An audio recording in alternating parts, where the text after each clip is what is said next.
सबको नमस्कार, प्रणाम, सत श्री अकाल।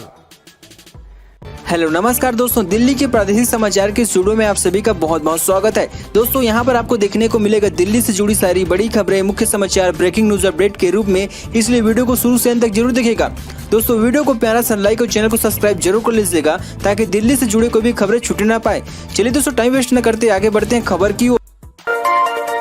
वहीं सबसे पहली बड़ी खबर निकल सामने आ रही है। हिंदू विरोधी नीतियों के खिलाफ केजरीवाल के घर पर साधु संतों का बवाल, बीजेपी नेता भी प्रदर्शन में शामिल। जी हां दोस्तों, एक तरफ सुबह से बीजेपी का प्रचंड प्रदर्शन आपके दफ्तर पर सुबह से जारी है, तो वहीं दूसरी तरफ मंदिर पुजारी प्रकोष्ठ की ओर से दिल्ली के सीएम अरविंद केजरीवाल के घर के बाहर साधु संतों ने बवाल खड़ा कर दिया है। बीजेपी मंदिर पुजारी प्रकोष्ठ ने जुड़ी साधु संत चांदगीराम अखाड़े पर भारी संख्या में पुजारी मौजूद हैं, प्रदर्शन कर रही हैं। साधु संतों का कहना है कि वक्फ बोर्ड को देने के लिए केजरीवाल सरकार के पास 100 करोड़ रुपए है और मौलवियों को देने के लिए 9 करोड़ रुपए, लेकिन हिंदू पुजारियों को देने के लिए कुछ भी नहीं है। प्रदर्शन में शामिल साधु संतों का कहना है कि आज सिर्फ केजरीवाल को चेतावनी देने के लिए किया गया है। इसके अलावा साधु संतों ने कहा कि रामलीला मैदान से अगर हम केजरीवाल को उठा लेते हैं तो जब तक हमें वेतन नहीं मिल जाएगा। हजारों की संख्या में पुजारी यहाँ चांदगीराम अखाड़े इलाके में मौजूद हैं। इस प्रदर्शन में बीजेपी के बड़े नेता भी शामिल है। खास बात यह है कि दिल्ली बीजेपी कार्यकारी अध्यक्ष वीरेंद्र सचदेव, सांसद मनोज तिवारी और रमेश बिधूड़ी भी पुजारियों को समर्थन देने के मकसद से प्रदर्शन में शामिल है।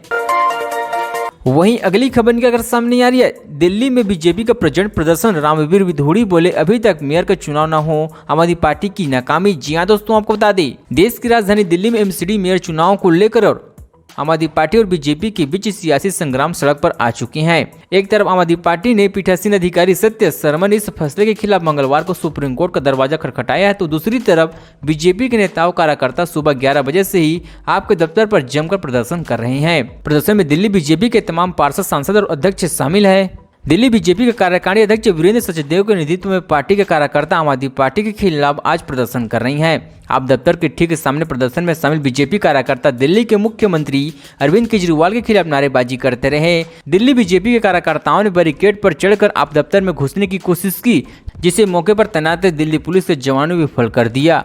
दिल्ली पुलिस ने बीजेपी के प्रदर्शनकारियों को बैरिकेडिंग पर ही रोक लिया है।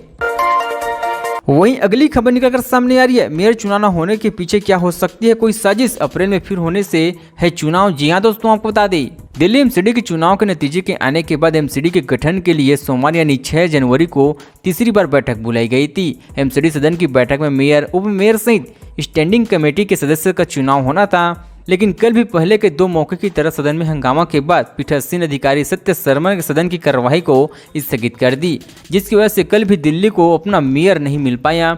लगातार चुनाव प्रतिक्रिया में हंगामे और शोर शराबे की वजह से व्यवधान पड़ रहे हैं। इसे लेकर आम आदमी पार्टी और बीजेपी के एक दूसरे के आरोप प्रत्यारोप को सामने आ रही है। साथ ही कांग्रेस पार्टी भी इन दोनों पार्टियों पर लगातार चुनाव न होने देने पर आरोप लगा रही है। एमसीडी सदन में लगातार आम आदमी पार्टी एयरमैन के मतदान के अधिकार का विरोध कर हंगामा कर रही है, तो वहीं पीठासीन अधिकारी द्वारा भ्रष्टाचार के आरोपी उनके 2 विधायक अखिलेश त्रिपाठी और संजीव झा के मदन से प्रतिष्ठित किए जाने से आपके पार्षदों ने नाराजगी दिखाई है। वही आरोपी विधायकों को बाहर किए जाने की मांग को लेकर बीजेपी के पार्षदों ने भी सदन में काफी हंगामा किया, जिसके बाद पीठासीन अधिकारी सत्य सरमन ने चुनाव को स्थगित करना पड़ा। वहीं अगली खबर निकलकर सामने आ रही। अडानी मुद्दे पर संजय सिंह के केंद्र को घेरा, बोले जेपीसी बनने तक सांसद की चर्चा में भाग नहीं लेगी आम आदमी पार्टी। जी हां दोस्तों, आपको बता दें आम आदमी पार्टी के राज्यसभा सांसद संजय सिंह ने मंगलवार को बड़ा ऐलान किया है। उन्होंने अडानी और एचएलसी मुद्दे पर 15 विपक्षी दलों की बैठक में शामिल होने के बाद ऐलान किया कि आम आदमी पार्टी और भारत राष्ट्र समिति ने तय किया कि जब तक अडानी घोटाला मामले में संयुक्त संसदीय समिति गठित नहीं बनाई जाती तब तक वह सदन की चर्चा में भाग नहीं लेंगे। इस बात का ऐलान उन्होंने बजट सत्र पर चर्चा के दौरान किया। उन्होंने कहा कि हमारा यह विरोध अडानी मसले पर जेपीसी के गठन होने तक जारी रहेगा। इससे पहले संजय सिंह सांसद ने बजट सत्र को लेकर 15 विपक्षी दलों को लेकर हुई बैठक में भी शामिल हुए थे। आप सांसद संजय सिंह ने आरोप लगाया कि अडानी का घोटाला एक बहुत बड़ा घोटाला है, यह अडानी तक की सीमित नहीं है। अडानी का यह घोटाला इसलिए कर पाए हैं क्योंकि उन्हें पीएम नरेंद्र मोदी का समर्थन प्राप्त है। आम आदमी पार्टी के राज्यसभा सांसद संजय सिंह ने इस मसले में यहीं पर नहीं रुके। उन्होंने कहा कि आरएसएस अडानी को बचाने की कोशिश नहीं कर रही है, वो प्रधानमंत्री नरेंद्र मोदी को बचाने की कोशिश कर रही हैं। इसी तरह उन्होंने कहा कि PM Narendra Modi Hindustan aeronautics limited पर क्या कहेंगे। वहीं अगली खबर निकल सामने आ रही है, आम आदमी पार्टी ने फिर खटखटाया सुप्रीम कोर्ट का दरवाजा, चीफ जस्टिस बोले कल करेंगे सुनवाई। जी हां दोस्तों, आपको बता दें देश की राजधानी दिल्ली में एमसीडी मेयर पद चुनाव को लेकर शुरू हुआ घमासान रुकने का नाम नहीं ले रहा। तीसरी बार मेयर का चुनाव टलने पर आम आदमी पार्टी ने एक बार फिर से सुप्रीम कोर्ट का दरवाजा खटखटाया है। वरिष्ठ वकील अभिषेक मन्नू सिंघवी ने शीर्ष अदालत से सामने यह मामला रखते हुए कहा कि निगम चुनाव परिणाम के 2 महीने के बाद भी मेयर पद खाली है। मनोनीत पार्षदों को मतदान में शामिल किए जा रही हैं, कुछ विधायकों को रोके जा रही हैं, जिसके बाद चीफ जस्टिस ने इस मसले पर बुधवार को सुनवाई करने की बात कही थी। आम आदमी पार्टी ने सोमवार को एमसीडी मेयर पद का चुनाव तीसरी बार आगे के लिए टालने के बाद प्रेस कॉन्फ्रेंस कर कहा कि अब इस मसले को सुप्रीम कोर्ट में फिर से उठाएंगे। उसी पर अमल करते हुए आम आदमी पार्टी ने एमसीडी मेयर चुनाव को लेकर मंगलवार को शीर्ष अदालत ने सामने याचिका दाखिल की है। अदालत ने इस पर सुनवाई के लिए बुधवार की तिथि मुकर्रर की है। वहीं अगली खबर निकलकर सामने आ रही है, व्हाट्सएप ऐप के जरिए महिला के जाल में फंसा आईटीबीपी का रिटायर्ड कमांडेंट ब्लैकमेल कर 1.8 करोड़ रुपए। जी हां दोस्तों, आपको बता दें दिल्ली के क्राइम ब्रांच की इंटरनेशनल सेल की टीम ने ऐसे सेक्स टॉर्चर रैकेट का खुलासा किया जिसके सदस्यों ने आईटीबीपी के एक रिटायर्ड ऑफिसर को उनकी आपत्तिजनक वीडियो को वायरल करने की धमकी देकर उसे कुल 1.80 करोड़ रुपए की उगाही कर डाली है। इस मामले में क्राइम ब्रांच पुलिस ने यूपी और राजस्थान में छापेमारी कर 3 आरोपियों को गिरफ्तार किया, जिनकी पहचान जरीब, नीरज और अजीत सिंह के रूप में हुई है। ये राजस्थान के भरतपुर और यूपी के मथुरा के रहने वाले हैं। स्पेशल सीपी रविंद्र सिंह यादव ने मामले की जानकारी देते हुए बताया कि क्राइम ब्रांच आईएसपी की टीम ने साउथ वेस्ट डिस्ट्रिक्ट की पुलिस को आईटीबीपी के एक रिटायर कमांडर की ओर से शिकायत दी जाने की जानकारी मिली थी। इसमें बताया था कि वो व्हाट्सएप के माध्यम से एक महिला के संपर्क में आए थे, जिससे उन्होंने उनकी आपत्तिजनक वीडियो को सोशल मीडिया पर वायरल करने की धमकी दी थी। वहीं अगली खबर निकल सामने आ रही, एमसीडी मेयर इलेक्शन टलने के बाद भड़के सिसोदिया बोले बीजेपी को देंगे करारा जवाब। जी हां दोस्तों, आपको बता दें एक दिन पहले दिल्ली नगर निगम mayor deputy mayor standing committee के 6 सदस्यों का चुनाव तीसरी बार स्थगित होने से आम आदमी पार्टी के नेताओं ने सख्त नाराजगी जाहिर की है। डिप्टी सीएम मनीष सिसोदिया ने कल की घटना के बाद बीजेपी पर लगातार हमलावर रुख अपनाए हुए हैं। मंगलवार को उन्होंने अपने ताजा ट्विटर में लिखा है कि अब आप बीजेपी को हर मोर्चे पर करारा जवाब देगी।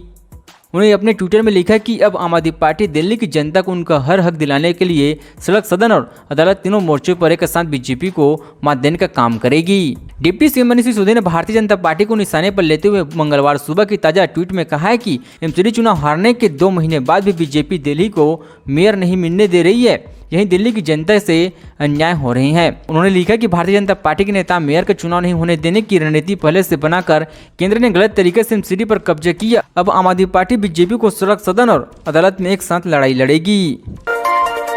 वहीं अगली खबर निकलकर सामने आ रही, ठंड से मिली राजधानी दिल्ली को राहत, ऐसे रहेगा राजस्थान एमपी के मौसम का हाल। जी हां दोस्तों, आपको बता दें फरवरी का महीना शुरू होने के साथ उत्तरी भारत के इलाकों को कड़ाके की ठंड से राहत मिल गई है। पूरी जनवरी भर भारत के राज्यों में स्थित लहर से लोगों को परेशान किया, लेकिन अब तापमान सामान्य की ओर बढ़ने लगा है।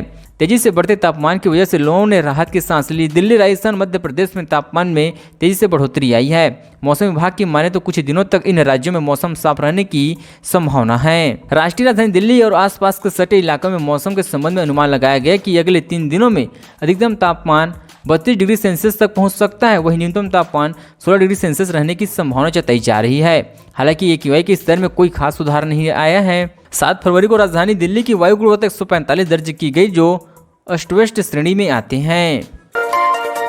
वहीं अगली खबर निकलकर सामने आ रही है, इटली में रह रहे मजदूर ने बनाया उपराष्ट्रपति का फर्जी व्हाट्सएप अकाउंट, भारतीय ब्यूरोक्रेट ने की यह मांग। जी हां दोस्तों, आपको बता दें इस वक्त की बड़ी खबर, दिल्ली की स्पेशल सेल की intelligence fusion and strategic operation unit की टीम ने भारत के ब्यूरोक्रेट्स से चीटिंग की कोशिश करने वाले ठग को गिरफ्तार किया है।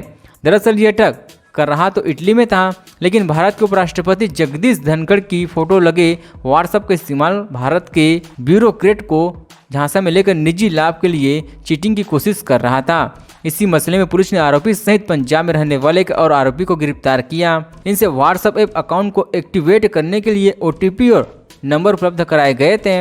इस मामले में गिरफ्तार आरोपी की पहचान गगनदीप और अवनीश के रूप में हुई है।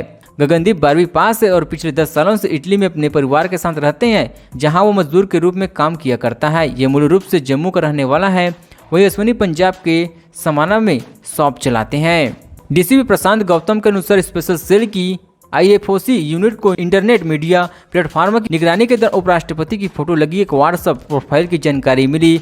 इसे इस्तेमाल करने वाले शख्स खुद को भारत का उपराष्ट्रपति बताकर पेट्रोलियम मंत्रालय से जुड़े भारत के ब्यूरो ट्रैक को मैसेज किया करता था। साथ ही उनसे पेट्रोल पंप खोलने के लिए मदद की मांग किया करता था। इस पर स्पेशल सेल ने पिछले साल अक्टूबर के महीने में मामला दर्ज किया। इसके बाद ACP मनीष जेरवाल के नेतृत्व में SI कपिल यदुवंशी, SI टेकचंद, सिपाही महेंद्र सिंह टीम का गठन कर जांच में लगाया गया था। दोस्तों खबरों का सिलसिला बस यहीं तक। दोस्तों वीडियो जानकारी आपको अच्छी लगा वीडियो को प्यारा सा लाइक कीजिए।